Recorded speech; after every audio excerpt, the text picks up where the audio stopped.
네, 제주 실종 사건을 허위로 종결한 혐의를 받고 있는 부경장에 대한 구속영장이 발부됐습니다. 네, 어제 발견된 이 시신 부검 진행 결과 장미란 씨로 최종 확인이 됐는데 자세한 이야기 지금부터 백기종 공인탐정연구원장 서정빈 변호사와 함께 이야기하겠습니다. 안녕하십니까? 네, 안녕하세요. 안녕하십니까?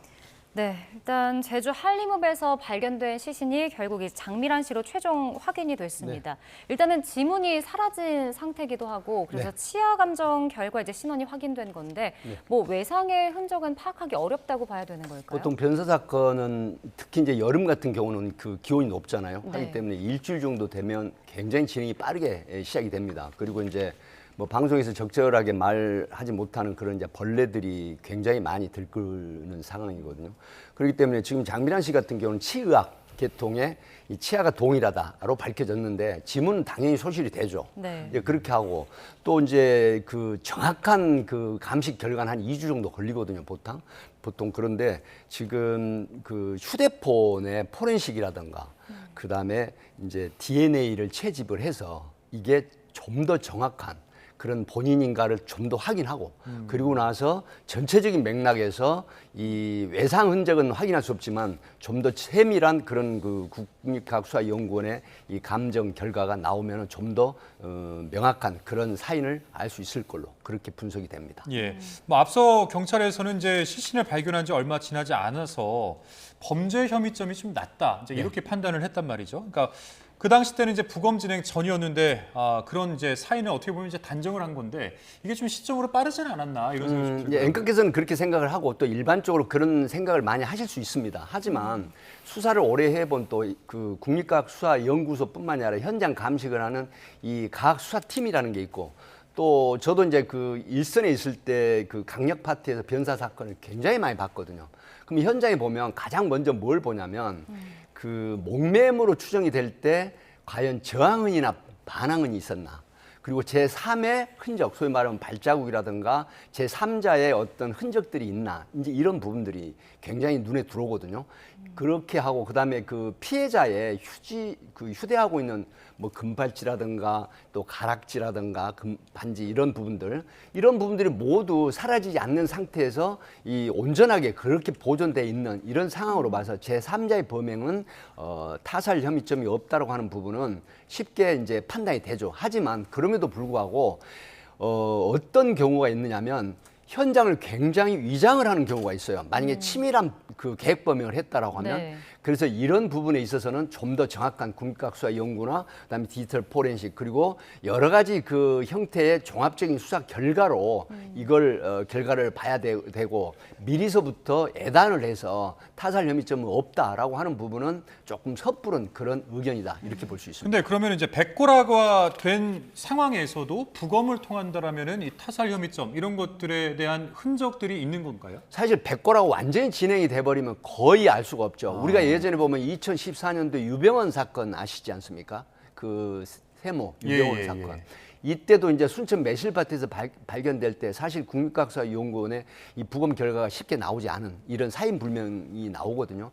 역시 그 앵커께서 말씀하신 것처럼 이 백고라가 돼버리면 외상 흔적이라든가 이런 건 알 수가 없죠. 다만 독극물 같은 경우에는 감식이 됩니다. 네. 그렇습니까? 네, 그래서 마약을 하면 보통 1년 정도 안에 우리가 감식이 되듯이 독극물인 경우에는 이 부패가 진행이 된다고 하더라도 감식이 이루어집니다.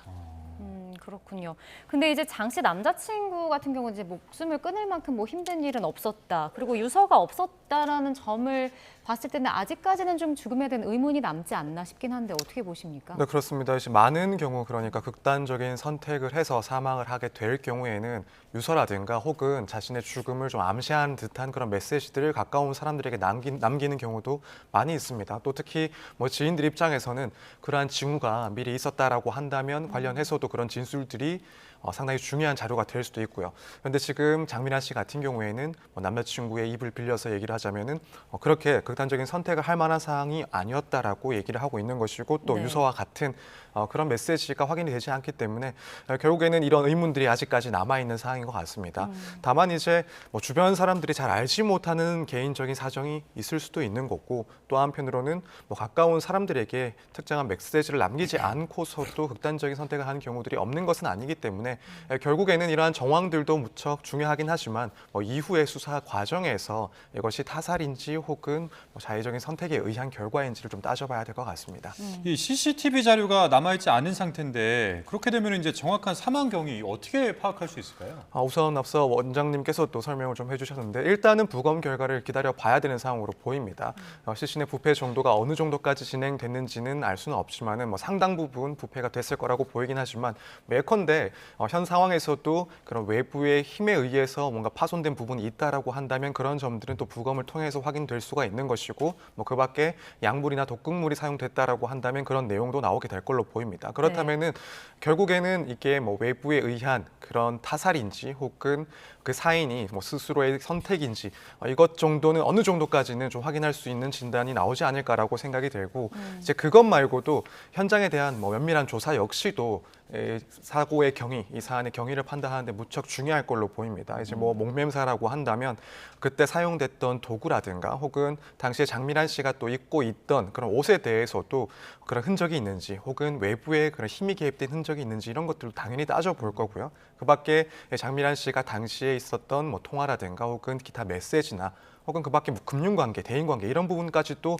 수사를 모두 해나갈 것으로 보입니다. 이걸 다 종합적으로 따져서 이 사건의 경위를 파악해 나갈 것이다 이렇게 보여집니다. 네, 일단 부경장이 조금 전에 속보 전해드린 것처럼 구속이 됐습니다. 오늘 이제 구속 전 피의자 신문을 받았는데 일단 적용된 혐의도 한번 정리를 해주시죠. 일단 법조부터 말씀을 드리자면 먼저 직무유기가 있고요. 또 하나는 공전자 기록 위작 행사죄가 있습니다. 네. 또 위계에 의한 공무집행 방해 혐의도 지금 적용이 되고 있는 상황입니다.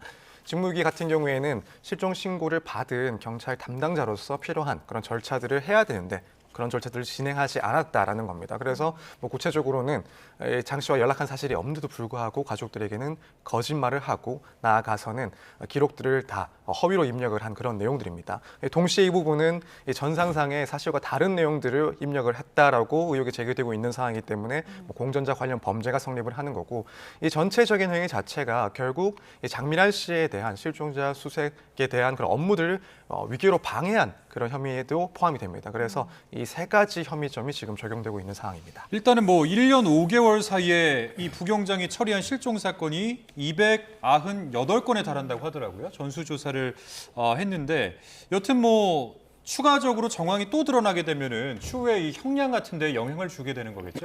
당연히 영향을 주게 될 겁니다. 만약 이 사건 그리고 지금 장미란 씨뿐만 아니라 60대 남성의 실종 사건 역시도 이렇게 직무유기를 하고 공전자 기록을 위작을 했다든가 혹은 공무집행을 방해했다는 혐의가 지금 추가가 되어 있는 상황으로 보입니다. 그런데 다른 건들도 이런 식으로 진행을 했다라고 한다면 일단 범죄 사실이 추가가 되기 때문에 당연히 이후에 양형은 더 높아질 수밖에 없습니다. 예. 그리고 이런 유사한 방식의 직무유기라든가 혹은 공무집행 방해 행위가 있었다라는 그런 사정 역시도 일정 기간 동안 자신의 업무를 계속적으로 반복적으로 유기를 하고 공무를 방해했다라는 점으로 또 따로 참작이 될 수 있기 때문에 이러한 사정 역시도 본인에게는 상당히 불리하게 판단받을 그런 내용으로 이해가 됩니다. 네. 근데 이제 부경장이 조사에서도 실종자와 연락을 했다 이렇게 주장을 하고 있잖아요. 근데 통화 기록이 없다는 거죠? 굉장히 잘못된 근거가 있어야 되는 건 업무죠. 아닌가요? 그러니까 본인이 사용하는 그 자신의 휴대폰, 그다음에 이제 경찰관이 업무를 볼 때 보는 업무 휴대폰이 있거든요. 그리고 사무실에 비치된 일반 전화, 이 세 가지에 대한 모든 통화 기록을 조회를 해본 바 전혀 실종자하고 통화를 한 기록이 나오질 않았습니다. 그렇다고 하면 지금 매년 약 8만 건에 육박하는 그런 그 성인 실종 사건이 들어오거든요. 그리고 보통 1년 5개월 만에 298건의 성인 실종 사건을 접수를 했다고 하면 아마 1년 5개월 사이에 298건의 실종 사건을 제대로 수사를 한다고 하면 엄청난 그 인력 내지는 시간이 소비가 되거든요. 그러니까 대다수 이 성인 실종은 거의 97, 8%가 소재가 확인이 되고 그다음에 자연히 해결이 되는 이런 부분이 굉장히 많습니다. 그렇기 때문에 이 실종 사건도 당연히 기각을 하거나 해결이 될 거라고 생각을 하는 굉장히 매너리즘에 빠진 업무 행태거든요. 이런 부분 때문에 예전에 했던 그런 걸 반복해서 정말 그 합리적으로 이렇게 허위의 사실을 신고자 가족에게 하고 그다음에 허위 종결 처리를 한 걸로 그렇게 보입니다. 아니 그런데 이제 가족들에게 이 장 씨가 무사하다고 거짓말한 뒤에 교통사고 사망 코드를 입력해서 이 실종 사건 자료까지 삭제를 했잖아요. 네. 이게 이제 이 코드를 왜 선택을 이렇게 했을까요? 어처구니 없는 거죠. 예. 그러니까 이제 당직을 하면은 보통 그 팀과장한테 아침에 당직 회의하면서 보고를 해야 되거든요. 팀장이나 보통 계장 같은 경우는 당직을 하는 수가 있는데, 근데 왜 이렇게 하냐면 본인이 신고를 받고 2시간 만에 이제 그 삭제를 해버리잖아요. 그러니까 프로파일링 실종자 관리 이 전산을 삭제를 해버리면 외부인은 전자결제에 흔적이 없기 때문에 알 수가 없단 말이죠. 그렇기 때문에 그 마무리가 되려면 뭐가 들어가야 되냐면 변사 내지는 교통사고로 인한 사상, 사망 이렇게 돼야 이 종료가 되는 겁니다. 사건, 신고가. 그러니까 왜 이렇게까지 종료를 그러니까요. 하려고 그래서 했을까요? 이제 저도 예. 그게 의문인데 그렇게 되면 우리가 뭘 생각해야 되냐면 나중에 돌아오거나 그다음에 실종자 가족이 이제 가족끼리 만났을 때 이 얘기를 할 거 아니겠습니까? 예. 그런데 나중에 확인해 보면 변사도 아니고 교통사고 사망도 아니잖아요. 그럼에도 불구하고 이렇게 터무니없는 엉터리 같은 걸 입력을 해서 종결 처리, 허위 종결을 했다고 하는 부분은 그래서 프로파일링 기법으로 수사를 하고 조사를 해봐야 돼요. 그러니까 이 부분은 그러면 단순한 실수로 봐야 되는 겁니까? 아니면 실수가 또 다른 아니죠. 가능성으로 봐야 되는 겁니까? 굉장히 고의적으로 한 겁니다. 이건 뭐냐. 보통 실종 사건이 접수가 되면 이 수사를 계속해서 나중에 보고를 하고 종결을 지어야 되잖아요. 근데 이걸 하기 싫었던 걸로 추정이 돼요. 네. 왜 그러냐. 의뢰권 성인은 신고를 하면 자연히 돌아오거나 소재가 확인이 되는 이런 행태를 지금까지 반복했기 때문에 이것도 미루어서 애단해서 돌아올 것이다 라고 생각하고 이 업무가 굉장히 태만한 그런 형태의 일환이다 이렇게 봅니다. 네, 지금 팀장님께서도 고의적으로 했다라는 부분을 좀 짚어주시긴 했는데 일단 부경작이 만약에 혐의를 계속 부인한다 하더라도 지금까지의 정황상으로 본다면 뭐 은폐 고의성이 있을 수도 있다 이렇게 봐야 되는 걸까요? 네, 충분히 그렇게 보여집니다. 지금 우리가 이야기했던 이 부분, 뭐 예를 들어서 실종 시스템에 거짓 정보를 입력하고 이후에는 이런 자료까지도 폐기했다라는 부분 같은 경우에는 뭐 본인이 어떤 식으로 자신의 혐의를 부인한다 하더라도 유죄의 판단을 받기에는 상당히 좀 중요한 정황들로 이해가 됩니다. 네. 그런데 단순한 태만 정도의 문제였다라고 한다면 그저 사건을 종결시켜 놓고 그 이후에 뭐 후속 조치까지 안 했을 가능성도 있다라고 봅니다. 그런데 결국에는 종결시켜 놓는 정도로 끝내는 게 아니라 관련 시스템의 이후에는 자료까지도 폐기를 한 걸 봤을 때는 이미 이 시점에 있어서 지금 부경장 같은 경우에는 자신의 행위가 추후에 징계라든가 혹은 나아가서는 형사 책임이 될 수도 있다라는 것을 인지를 한 상태였기 때문에 그래서 이런 자료들을 폐기한 것이다라고 충분히 크게 의심을 할 수가 있습니다. 따라서 이런 점들은 결국에는 뭐 고의를 부인한다 하더라도 그 고의를 입증할 수 있는 중요한 사정들에 해당을 한다 이렇게 지금 이해를 하고 있습니다. 아까 이제 이 프로파일러 투입 이야기를 해주셨는데 범행 동기 파악을 위한 이게 이제 일반적인 수사 방식하고는 어떻게 다른 많이 거예요? 다릅니다. 이제 보통 우리가 보면 형법상 위반하는 피의자 같은 경우에는 일반적으로 이제 치조를 하죠. 추궁을 하고 범죄 예. 사실. 그런데 이 부분은 심리적 부검 같은 건 거의 하지 않지 않습니까? 그러나 프로파일링 기법은 지리적이라든가 심리적 해부를 할 수가 있습니다. 그러니까 이제 소위 말하면 조사를 하면서 배경이나 동기, 그다음에 목적 이 부분을 범죄 사실이지만 배경이 뭐고 또 심리적인 원인이 있는지 이 부분 그리고 이 보통 이제 어떤 목적을 가지고 한 행위에 대해서 과연 고의가 있었느니 실수가 있었느니 이런 부분을 프로파일링 기법으로 조사를 해보면 네. 드러날 수가 있거든요. 그렇기 때문에 일반적인 수사 기법하고 프로파일링 기법은 상당히 이 조사 차원에서 다르다 이렇게 볼 수 있습니다. 이게 다른 거지 더 정확하다고 볼 수는 없는 거죠, 그러니까. 아니죠. 더 정확하게 나올 수가 더 있죠. 정확한 네, 거니까. 프로파일링 기법을 하면 일반적인 치조나 수사 방식, 조사 방식보다는 훨씬 더 정확하게 여기서 말씀을 제가 드리고 싶은 거는 심리 해부가 된다는 얘기입니다. 심리 해부가 예, 된다. 그러니까 행동 패턴보다도 심리적인 해부가 정확하게 나올 수 있다. 이렇게 봅니다. 네. 일단 부경장이 뭐 다른 실종 사건에서도 사건을 덮은 것으로 알려지고 또 3년 전에는 뭐 가정폭력으로 내부 경고를 받고 지난달엔 경찰서 여자 화장실에 들어간 혐의로 입건돼서 직위 해제되기도 했습니다. 그러니까 이런 부경장 개인의 문제가 이번 사태와 좀 연관을 지을 수도 있는 겁니까?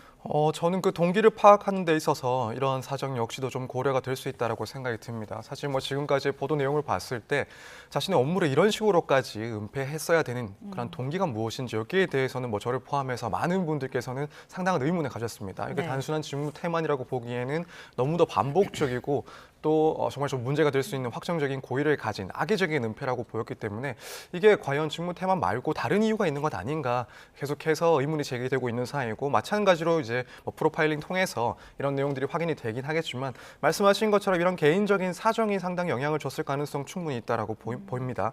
지금 뭐 가정 폭력으로 내부 경고를 받는다거나 뭐 지난달에는 여자 화장실에 들어간 혐의로 결국에는 또 수사까지 받는 상황이다 보니까 일련의 사항들을 봤을 때는 심리적으로 상당히 좀 불안한 상황이 아니었을까 이렇게 추측은 해 봅니다. 그게 이 사건에 또 영향을 줬을 가능성 분명히 있다고 보고요. 다만 이제 중요한 것은 그런 점들을 파악한다 하더라도 이게 결국에는 추후에 형사 책임이 문제가 됐을 때 그런 점들이 본인에게 유리하게 적용될 수 있느냐, 네. 이건 별개의 문제라고 보고, 개인적으로 봤을 때는 그러한 사정들은 결국 이 사건 내용에 있어서 어느 정도 절대 이제 뭐 본인에게 유리하게 판단받을 수 있는 그런 정상은 결코 아니라고 봅니다. 그래서 이 사건의 배경 그리고 그 고의, 동기 이걸 파악하는 데는 중요한 정보이긴 한데 뭐 추후의 영향, 그러니까 양형에 있어서는 영향을 줄 내용은 아니다 이렇게 보고 있습니다. 예, 뭐 앞서 이제 저희가 뉴스로도 전해드리긴 했는데 이번 사건과 관련해서 이 제주 서부경찰서 지휘라인 4명이 이제 전원 대기 발령 됐다는 소식도 전해드렸는데, 이렇게 되면 이제 부경장의 이 계속된 허위 종결 이 자체를 좀 알고도 무마했을 가능성도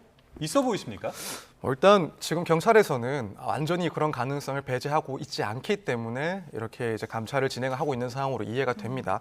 다만 이제 그럼에도 불구하고 이런 구체적인 사안을 알고서도 이것을 덮어뒀다 혹은 무마했다 뭐 이런 상황까지는 아니었을 것이다 개인적으로 생각을 하고 있습니다. 결국 이런 감찰이 진행되는 것은 상급자로서 하급자에 대한 기본적인 관리 체계가 제대로 운영이 됐는지, 지시 등이 제대로 있었는지 여부 등을 일단 확인하기 위해서 감찰이 진행된 거 아닌가라는 생각이 듭니다. 사실 뭐 반대로 생각해 봤을 때는 이런 지휘 라인 입장에서 지금 부경장이 이런 식으로 실종 사건을 덮었다라는 사실을 알고도 그것을 넘어갈 만한 딱히 다른 이유도 사실 상상하기가 힘듭니다. 그렇기 네. 때문에 현 시점에서 일단 생각을 하기에는 어디까지나 뭐 관리상의 그런 책임 같은 것들을 따져보기 위해서 일단 감찰을 진행하고 있다라고 이해하는 게 맞지 않을까라고 생각이 드는데, 예. 물론 뭐 어느 가능성이든 배제는 할 수가 없기 때문에 뭐 추후에 그런 감찰 혹은 수사 과정을 또 지켜봐야 될 필요가 있는 것 같습니다. 네, 이번에 이제 장 씨를 찾기 위해서 수색을 벌였던 그 사흘 동안 제주에서 4명의 실종자 시신이 발견되기도 했습니다. 근데 이제 사실 온라인에서는 이런 일이 계속 있다 보니까 제주도 가는 게 좀 무섭다 이런 얘기가 들리기도 하거든요. 뭐 괴담까지 들린다고 하더라고요. 네, 그렇습니다. 아무래도 지금 장미란 씨 사건이 터지고 나서 이렇게 언론의 보도가 시작되고 나서 불과 며칠 사이에 실종자로 추정되는 그런 시신이 4구나 확인이 됐기 때문에 많은 분들이 이제 제주도에 대한 안전 문제를 걱정하는 것 같습니다. 네. 그래서 인터넷상으로는 사실은 뭐 제주도에서 조직적인 범죄가 발생을 했기 때문에 이런 사망자들이 나오고 있다라든가 혹은 뭐 장기라든가 인신 매매가 이루어지고 있다 혹은 뭐 경찰의 그런 수사에 대해서 의문을 갖는 그런 이야기들이 나오고 있는 것 같은데 어쩔 수가 없는 것 같습니다. 일단 사안 자체가 워낙 좀 충격적이기도 하고 무엇보다도 이 경찰의 부실한 초기 대응이 결국에는 가장 큰 문제였기 때문에 이런 루머가 퍼지는 것 자체는 사실은 뭐 변호사 입장에서 이게 정확한 정보는 아니라 하더라도 어쩔 수가 없는 상황이 아닌가 좀 안타깝게 생각을 하고 있습니다. 예, 뭐 사흘 동안 4명의 실종자 시신을 발견했다고 하는데 뭐 그동안 이제 못 찾은 건지 안 찾은 건지 이런 의문이 드는 대목이 아닐 수가 없습니다. 모 아이돌 가수가 과거 제주 여행 당시에 흉기 든 남성에게 쫓겼던 경험이 또 재조명되기도 하는데 관련된 녹취가 또 준비가 되어 있습니다. 들어보겠습니다. 제가 제주도에서 살인을 당할 뻔했었거든요. 제가 가니까 이제 옆쪽으로 나오더라고요. 그 아저씨가 약간 40대, 50대처럼 보였는데 제가 키가 182거든요. 근데 저보다 조금 더 컸고 체격도 엄청 좋았어요. 너 싸움 잘해? 하더니 오른손을 딱 꺼냈는데 진짜 이만했어요, 칼이. 근데 제주도에서는 되게 흔한 일이다. 뱃사람들이 많아서 칼 가지고 위협하는 사람들이 많아서. 네, 마지막 이 뭐랄까요 멘트가 좀 인상 깊은데 뭐 제주에서는 흔한 일이다라고 했다라는 거예요, 경찰이. 네. 이게 진짜 그럴까요? 그냥 본질적으로 아마 이건 좀 이해를 해야 될 부분이 있을 것 같습니다. 이제 이런 일이 흔하다라고 하는 부분은 사실 제주도가 굉장히 뭐 치안이 뭐 안 좋다 이런 얘기로 들리지 않습니까? 그런데 아마 그 담당했던 그 경찰관 직원은 그런 의미가 아니라 좀 조심해라. 뭐 제주에서 이제 이거 시비라든가 또 어부나 어업에 종사하는 사람들 또 외지인이 워낙 많지 않습니까? 제주도에. 그래서 이런 시비거리가 있기 때문에 제주에서는 흔한 이런 폭력 행사라든가 그다음에 이어 위협적인 이런 행동들이 많이 있기 때문에 조심해라라고 하는 의미로 한 것 같은데 그럼에도 불구하고 이 아이돌 가수라고 하면 상당히 또 영향력이 있는 사람 아니겠습니까? 예. 그렇기 때문에 말을 좀 가려서 했으면 하는 그런 분석이 있습니다. 네, 일단 장 씨 유족 측은 국가배상 청구 검토를 시사했다가 이제 글을 또 삭제하기도 했습니다. 만약에 국가배상을 청구한다면 어떤 점을 좀 중요하게 봐야 되는 겁니까? 일단 지금 사망 시점에 대해서는 조금 중요한 요소로 작용할 수가 있을 것 같습니다. 지금 사망 시점이 만약에 확인이 된다. 그래서 초기에 이제 장미란 씨에 대한 실종자 수색이 진행이 됐다라고 했을 때 사망이라는 결과를 막을 수 있었다라고 한다면 국가의 책임이 더욱 커지게 판단을 받을 수가 있을 건데 반면에 사망 시점이 확인됐지만 실종자 수색이 제대로 이루어졌다 하더라도 사망이라는 결과를 막을 수 없었다라고 한다면 비교적 국가의 책임은 줄어들 수는 있습니다. 다만 어느 쪽이든 사망 시점과 상관없이 결과적으로는 이 담당 경찰관의 직무 태만 혹은 직무 유기로 인해서 장미란 씨의 시신을 발견하는 데까지 지나치게 많은 시간이 걸린 것은 맞고 그 자체로 유가족들에 대해서는 정신적인 피해가 성립할 수 있기 때문에 그 책임의 크기는 차이가 있을 수 있긴 합니다만 결과적으로 국가가 배상 책임을 지는 그런 결론은 충분히 나올 수 있다 이렇게 전망을 하고 있습니다. 예. 네. 우리 원장님은 이제 이 사건이 앞으로 어떻게 흘러갈 거라고 보세요? 지금 이 사건으로 인해서 이제 실종 사건 제가 꼭 말씀을 드리고 싶은 게 있습니다. 실종아동법 18세 미만자에 대해서는 이제 강제 수사, 각 기관에 강제 수사를 할 수가 있잖아요. 근데 실종자 수사에 있어서 성인 같은 경우는 굉장히 한계가 있습니다. 예를 들어서 이제 영장을 받아야 통신 기록도 확인하고 의료 기록이라든가 지자체도 모두 협조를 얻어야 되는데 이게 현실적으로 어렵거든요. 예. 그래서 국회에서 계류가 돼가지고 아직까지 폐기되고 이랬는데 정말 이 사건 같은 경우를 보면 앞으로 실종 성인 사건도 이 실종 아동법에 준한 그런 문제를 보완을 해서 입법을 통해서 이런 장미란 씨 같은 경우 또 60대 그 주민 이런 현상이 안 나야 되거든요. 그렇기 때문에 꼭 드리고 싶은 말씀은 국회에서 이게 보완이 돼서 성인 실종도 아동 실종법과 똑같은 형태로 조사나 수사가 될 수 있도록 하는 보완책이 마련했으면 하는 그런 바람입니다. 알겠습니다. 오늘 두 분 말씀 여기까지 듣겠습니다. 지금까지 백기종 공인탐정연구원장 서정빈 변호사와 함께했습니다. 오늘 말씀 고맙습니다. 고맙습니다.